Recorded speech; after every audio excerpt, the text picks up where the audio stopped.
Do you know what the single absolute fastest way to drop your proteinuria and actively improve your kidney function is? Well, this is it. But today, I don't just want to show you how to use this powerful tool. I will also show you how to avoid the mistake that's preventing most CKD patients from improving their numbers.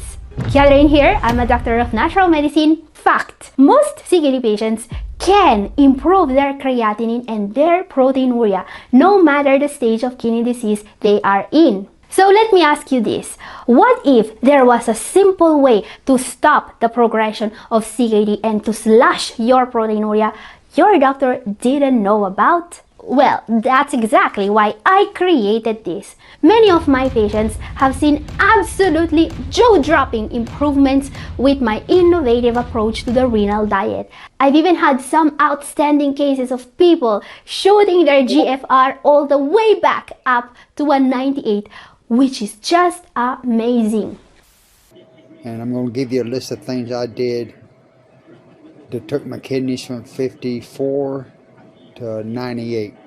But whenever I start a new patient on this diet, they are always a little confused about some of the things I do differently from their regular doctors.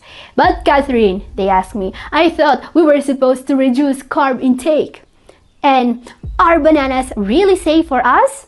Well guys, it is time to cut through the noisy medical myths and take away all the guesswork, because there are 5 facts about the renal diet that could literally save your kidneys.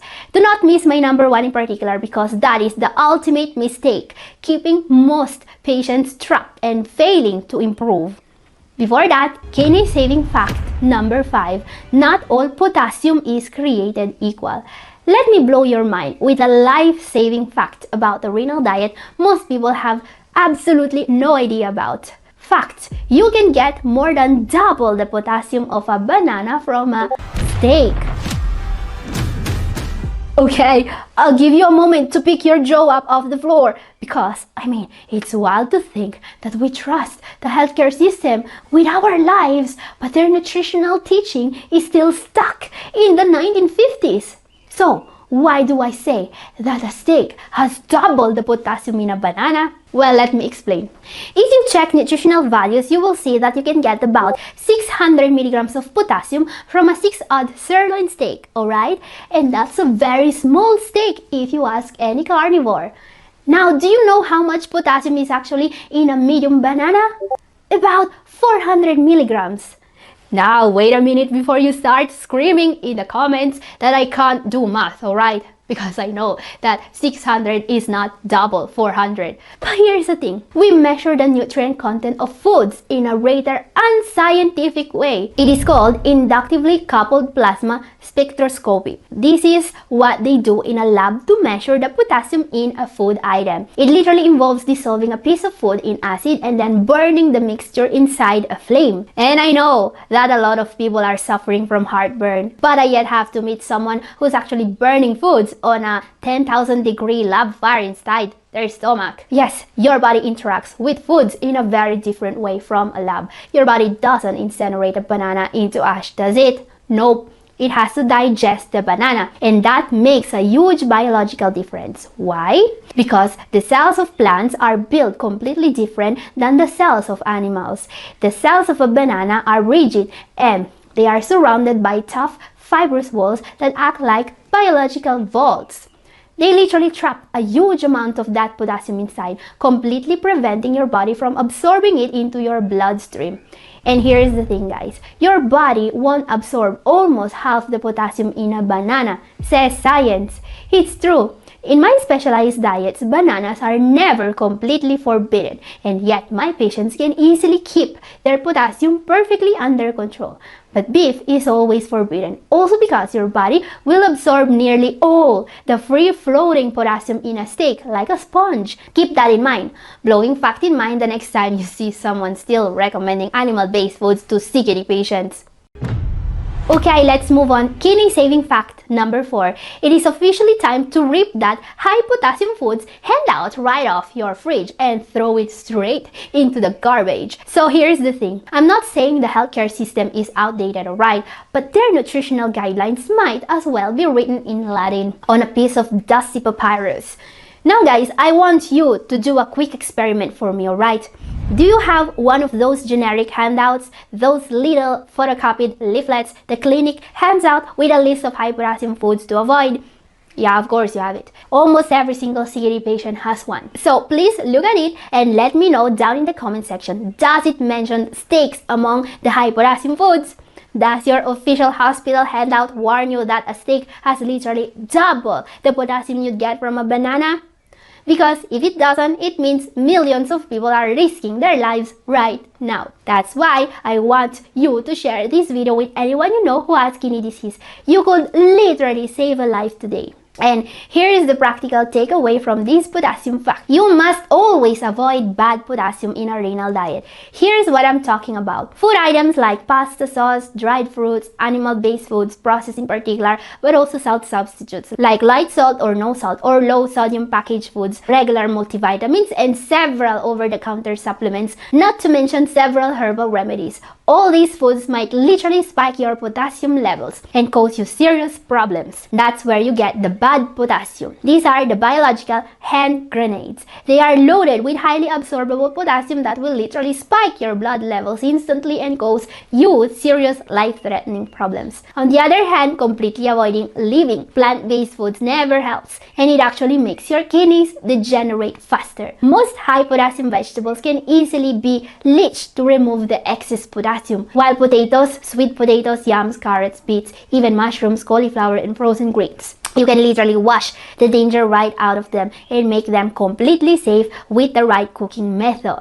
So here is the bottom line. In the specific targeted diets I create for my patients, I will always put bad potassium foods like red meat, processed foods, and chemical salt substitutes in the absolute must avoid section. But I will only put high potassium plant-based foods in the limit section of the diet, not the avoid section. Yes, it's true. I never tell a patient to completely avoid natural plant-based potassium sources.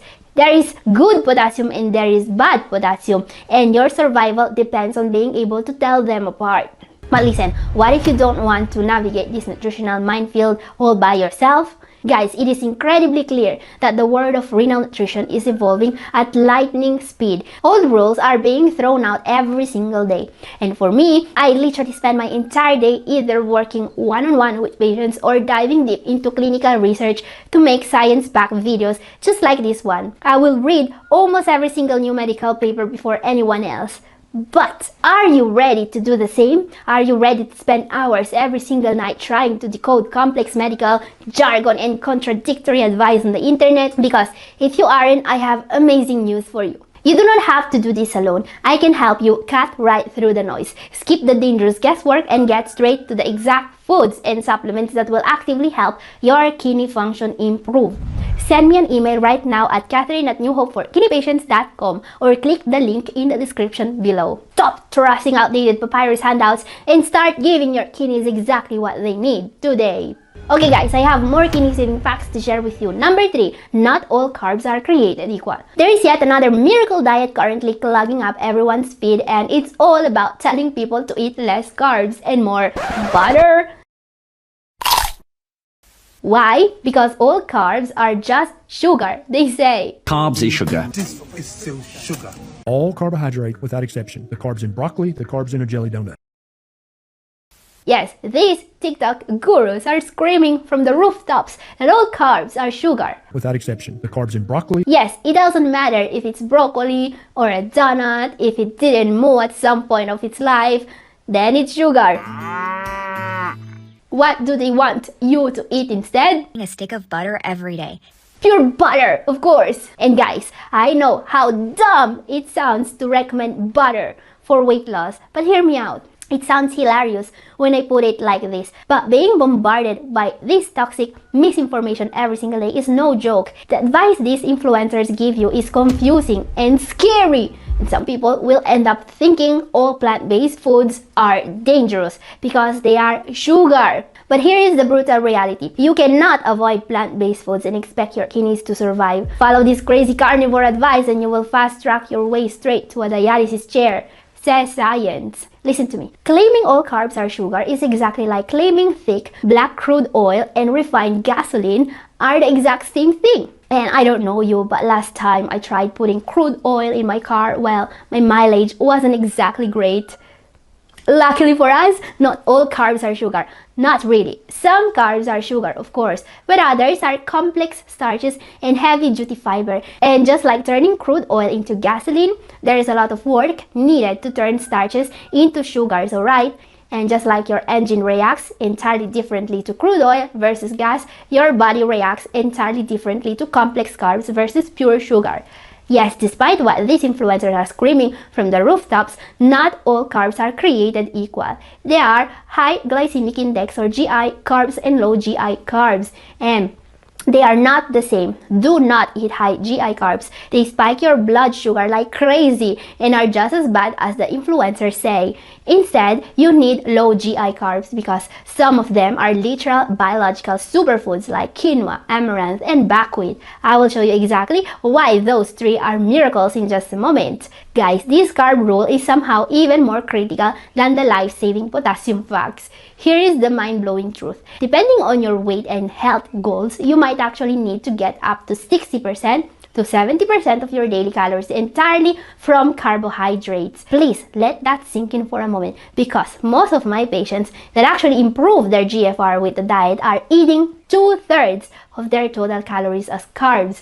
Yes, even the diabetic ones. So it's clear that you need to be able to tell good carbs and bad carbs apart, alright? I mean, nobody eats pizza, hamburgers, and pasta every day and wonders why their kidneys aren't improving.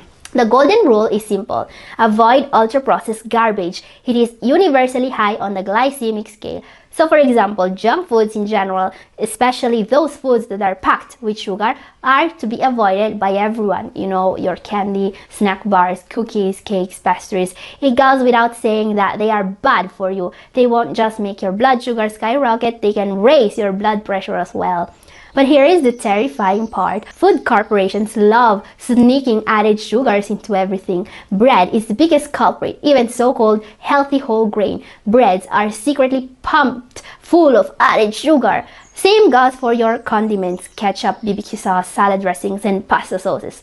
You also absolutely must avoid instant oatmeal packets. You aren't avoiding the instant oatmeal because of the oats. You are avoiding it because of the massive piles of added sugar. So yes, not all carbs are sugar, but greedy food brands are actively injecting sugar into your healthy carbs, turning them into junk food. Be careful and remember, healthy carb will help your kidneys. Unhealthy ones will damage them. Finding the right ones for you is essential if you want your kidneys to improve. The less processed are your carbs, the better. Eat whole grains, eat starchy vegetables, eat fruits. That's where most of your calories should come from. Now, why do I say that quinoa, amaranth, and buckwheat are special?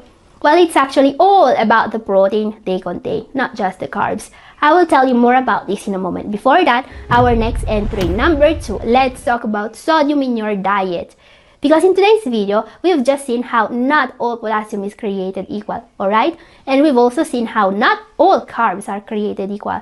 And spoiler alert, in a moment, we are going to see how not all protein is created equal. Yes, there's a lot of nuance in the science of nutrition, so you might think that not all sodium is created equal. And I know for sure that some of you do. I just received this comment from Mr. Prosailor. Here's what he says about this. Ordinary salt is not so good, but Celtic and Bio Sea salt contain more trace elements. It's actually a fact, despite you thinking it's not correct. I suggest you check it out. Refined salt, aka table salt, has been stripped of most of its beneficial trace minerals. Trace minerals are a very important ingredient to our body functioning better. Okay, thank you so much, Mr. Prosailor, for posting this comment, because a lot of people, just like Mr. Prosailor, are falling prey to what I call the Celtic salt scam today. And this scam, it could literally kill you. Let me explain. Let me explain. First of all, Mr. Prosailor is just repeating the same words internet influencers use to sell you overpriced table salt, alright? They always say the same thing. Table salt is bad because it doesn't have trace minerals.